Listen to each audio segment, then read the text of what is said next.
तो आज कोण के विषय में जानेंगे। हमारे कोण जो है नियामक ज्यामिति में बहुत इंपॉर्टेंट रखता है। तो जल्दी आइए सीखते हैं कि कोण। तो पहला कोण जो होता है इसको न्यून कोण बोलते हैं। न्यून कोण, न्यून कोण जो 90 डिग्री से कम होता है कोण उसको न्यून कोण बोलते हैं। दिमाग में रखिएगा इसकी परिभाषा क्या है। जो 90 डिग्री से कम हो उसको न्यून कोण बोलते हैं। तो 90 डिग्री से कम और 0 डिग्री से अधिक। तो सबसे पहले थोड़ा सा और जान लेते हैं कोण कैसे बनता है। जब एक ही बिंदु पर, मान लीजिए एक बिंदु है और एक ही बिंदु पर से एक रेखा गई हुई है और कोई दूसरी रेखा आकर के उसी बिंदु पर मिलती है, उसको कोण बोलते हैं। क्या बोलते हैं? उसको कोण बोलते हैं। और ये झुकाव जो पैदा होता है ना, झुकाव, इसको कोण बोलते हैं। तो हमने देखा क्या कि 90 डिग्री से अधिक कम होना चाहिए और 0 डिग्री से अधिक होना चाहिए। तो यहां से इसको हम ए मान ले, इसको बी मान लेते हैं और कोई सीए रेखा जो आकर के एक ए बिंदु पर मिलती है तो इससे झुकाव पैदा होता है, उसको कोण बोलते हैं। लेकिन कोण क्या है? 90 डिग्री से कम है तो इसको न्यून कोण बोलते हैं। इसी को न्यून कोण बोलते हैं, न्यून कोण। इसको हम लिख सकते हैं कि 0 डिग्री से कम, 0 डिग्री से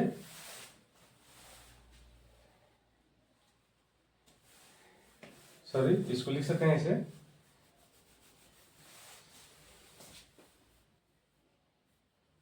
0 डिग्री से अधिक होना चाहिए और 90 डिग्री से कम होना चाहिए। इसको हम लोग न्यून कोण बोलते हैं। जिधर मुंह खुला उधर उससे वो बड़ा होता है। तो न्यून कोण हम जानेंगे। दूसरा होता है क्या? समकोण। इसको इंग्लिश में बोलते हैं एक्यूट एंगल। Acute angle. जो दूसरा होता है उसको बोलते हैं समकोण। समकोण, समकोण जो होता है, समकोण, समकोण का मतलब होता है कि 90 डिग्री से जिस कोण का वैल्यू 90 डिग्री हो उसे समकोण बोलते हैं। तो 90 डिग्री मान लीजिए यहां से ये ओ बिंदु है और इसको ए मान लेते हैं। अगर कोई लंबवत रेखा आकर ओ बिंदु पर मिलती है और यहाँ जो कोण बनता है इसको 90 डिग्री बोलते हैं। एकदम सीधा, ऐसे याद रखिएगा। तो इसको बोलते हैं समकोण। तीसरा कोण है अधिक कोण। तीसरा क्या होता है? अधिक कोण। इसको राइट एंगल बोलते हैं। Right angle. तीसरा होता है अधिक कोण। अधिक कोण। अधिक कोण जो होता है वो 90 डिग्री से बड़ा होना चाहिए और 180 डिग्री से कम होना चाहिए। जब हम मान लीजिए यहां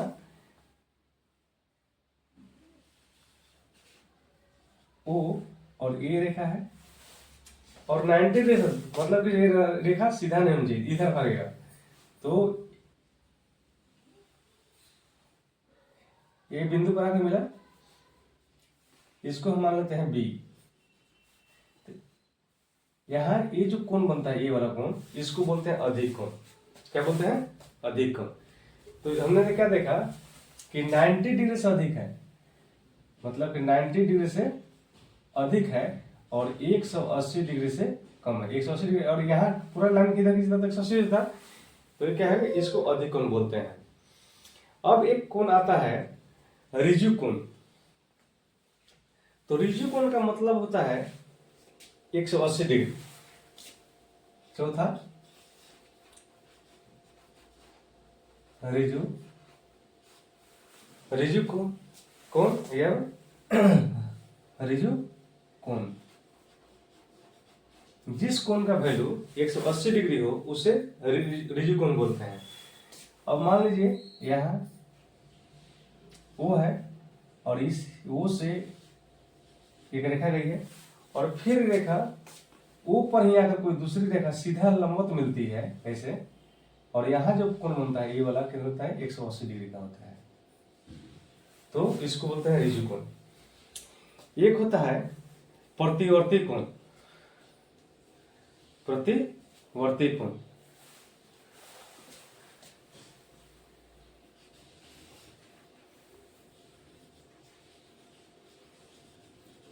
प्रतिवर्ती कोण। प्रतिवर्ती कोण में क्या होता है कि वैसा कोण जो 180 डिग्री से अधिक हो लेकिन 360 डिग्री से कम हो। वैसा कोण जो 180 डिग्री से अधिक हो, तो 180 डिग्री से कम मतलब कि ये नीचे जाएगा इधर तरफ, और 90 डिग्री 180 डिग्री से क्या हो जाएगा, बड़ा होगा, और 360 डिग्री से कम होगा। मान लीजिए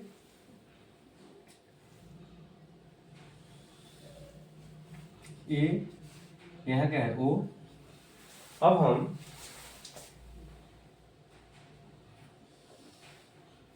यहां से जब कोण बनाएंगे तो ये पूरा एक चक्कर लगाएगा तो क्या 360 डिग्री हो जाएगा, लेकिन हमारा कोण कहाँ तक है, एक से यहाँ तक है। 180 डिग्री से क्या है, अधिक है, और 360 डिग्री से क्या होगा, कम होगा। ये पूरा लैप नहीं करेगा, ठीक है। तो इसको बोलते हैं हमको परिवर्ती कोण। तो यहाँ लिख सकते हैं इसको ऐसे कि 180 डिग्री से बड़ा लेकिन 360 डिग्री से छोटा। तो इसको ऐसे हम लिख सकते हैं। ये 180 के ऊपर जो बिंदु दिया जा रहा है उसको हम डिग्री पढ़ते हैं। तो इस तरह से हम कोण को जाने। अब क्या है कि दो कोणों का योग यदि 180 डिग्री होता है तो उसको कॉम्प्लीमेंट्री कोण कहते हैं, क्योंकि दो कोण आता है। तो थोड़ा सा हम यहाँ आपको कॉम्प्लीमेंट्री कोण के बारे में बताएंगे। यहाँ देख रहे हैं संपूरक कोण। संपूरक कोण को इंग्लिश में बोलते हैं कॉम्प्लीमेंट्री एंगल।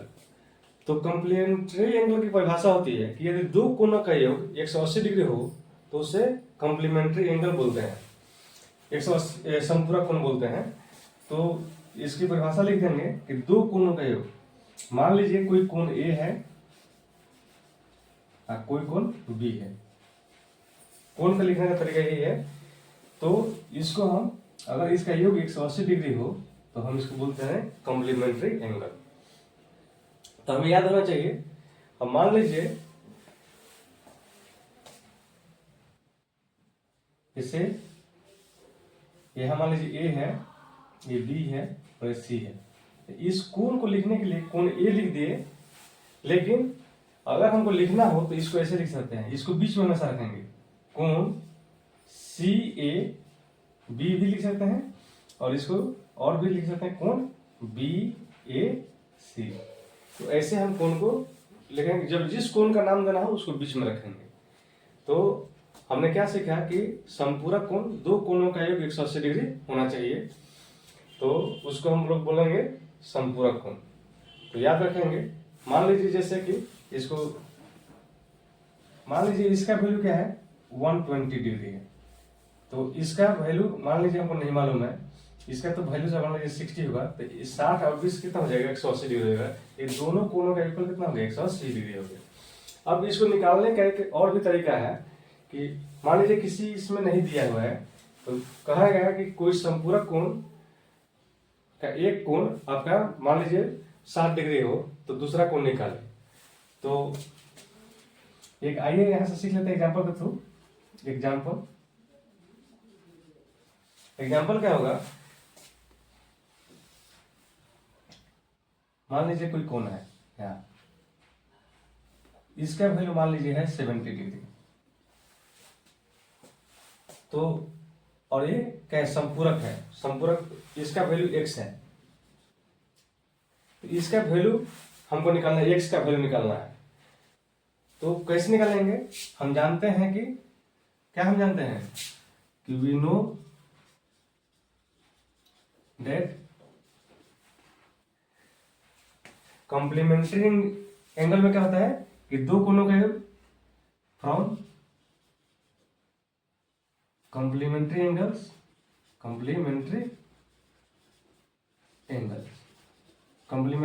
से हम क्या जानते हैं कि दो कोणों का योग। तो मान लीजिए इसको हम ए कहें, ए ओ बी सी। तो इसको हम लिख सकते हैं कि कोण सी ओ बी इक्वल टू कोण सी ओ ए प्लस कोण ए ओ बी लिख सकते हैं। अब कोण COB का वैल्यू कितना होता है 180 डिग्री, क्योंकि कॉम्प्लीमेंट्री है। अब हम COA का वैल्यू कितना है, x दिया हुआ है तो x, अब प्लस AOB का वैल्यू कितना है 70 डिग्री। तो इसको हम क्या कर सकते हैं, x इक्वल टू हो जाएगा 180 माइनस 70 अर्थात 110 डिग्री। यही हमारा आंसर हो जाएगा। तो इस तरह से हम निकाल सकते हैं दूसरा कोण। तो ये हमने देखा। मान लीजिए कोई दो रेखा खींचा गया है और दो रेखा एक दूसरे को क्या करती है, क्रॉस करती है। क्या करती है, क्रॉस करती है। मान लीजिए एक AB रेखा है और एक CD रेखा है और ये O बिंदु पर क्या करती है, क्रॉस करती है। तो इससे भी तो कोण बनता है। तो इससे जो कोण बनेगा, तो कौन कौन सा कोण बनेगा, देखिए ये कोण और एक ये कोण बना और एक ये कोण बना और एक ये कोण बना। तो इसको बोलते हैं सम्मुख कोण। क्या बोलते हैं, सम्मुख कोण। सम्मुख कोण। जब एक रेखा दूसरी रेखा को एक बिंदु पर काटती है और उससे जो झुकाव पैदा होता है, उससे जो कोण बनता है, उसको क्या बोलते हैं, सम्मुख कोण बोलते हैं। अब यहां से अब आप देख रहे हैं कि AB जो रेखा एक सीधी रेखा है और एक OD रेखा आकर के यहां मिली है, तो ये दोनों कोण का योग कितना होगा, 180 डिग्री होगा। इसी को बोलते हैं ऋजु कोण बोल सकते हैं। ठीक है, तो आप ऐसे एक थ्योरम निकलेगा, हम आगे थ्योरम की बात करेंगे। अब क्या है कि एक और सीख लीजिए कहीं कि मान लीजिए कोई दो रेखा है, एक AB एक रेखा है और कोई CD रेखा है, CD, और दोनों समांतर है। AB समांतर है किसके, CD के। समांतर को कैसे लिखते हैं, AB समांतर है CD के। तो AB समांतर CD के है और कोई तिर्यक रेखा, तिरछी रेखा, ये जो तीसरी रेखा है वो आकर के काटती है एक तिरछी, जिसको तिर्यक रेखा बोलते हैं। मान लीजिए इसका नाम है EF, E और F। ये EF रेखा जो काट रही है वो कहाँ कहाँ काट रही है, ABCD EF, G और H बिंदु पर क्या कर रही है, काट रही है। तो यहां भी तो कोण बन रहा है। तो अब इस कोण को क्या बोलेंगे, तो इसको और इसको, और इधर से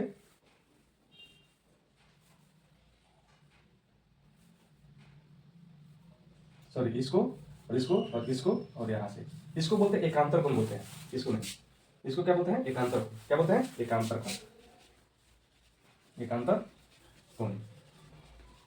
अब इसमें बहुत सारे कोण बनते हैं लगभग, इसमें सम्मुख कोण बन जाता है। अब देखिए ये कोण और एक कोण का सम्मुख कोण होता है, फिर एक कोण और ये कोण सम्मुख कोण हो जाएगा, फिर यह कोण और एक कोण का सम्मुख कोण हो जाएगा,